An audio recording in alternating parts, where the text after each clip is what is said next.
Hi అందరికీ welcome back to పల్లెటూరు పిల్ల. అందరూ ఎలా ఉన్నారు?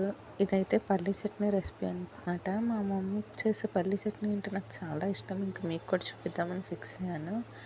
ముందు ప్యాన్లో పల్లీలు ఫ్రై చేసుకుంటారు. అవి తీసేసి తర్వాత అందులోనే కొంచెం ఆయిల్ వేసుకొని పచ్చిమిర్చి కూడా ఫ్రై చేసుకుంటారు. పల్లీలు పచ్చిమిర్చి కొంచెం తీసేసి మిక్సీ జార్లో వేసుకొని కొంచెం అవి కూల్ అయ్యే వరకు పక్కన పెట్టుకుంటారు. అదే పాన్లో కొంచెం పోపు పెట్టేసుకుంటుంది.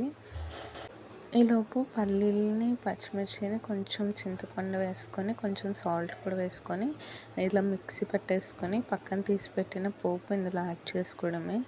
చాలా బాగుంటుందండి. నాకైతే పల్లీ చట్నీ చాలా ఇష్టము. నేనైతే బయట అస్సలు ఇడ్లీ తినండి, మా మమ్మీ చేస్తేనే తింటాను. నాకు దోశ అంటే చాలా ఇష్టము. సమ్మర్ కదండి, దోశలు వేయమంటే నా వీపు మీద వేస్తుంది. ఇంత పద్ధతిగా చెప్పినాక ఇడ్లీ తినకుండా ఎందుకు ఉంటాం చెప్పండి. ఈ వీడియో మీకు నచ్చింది అయితే లైక్ చేసేయండి.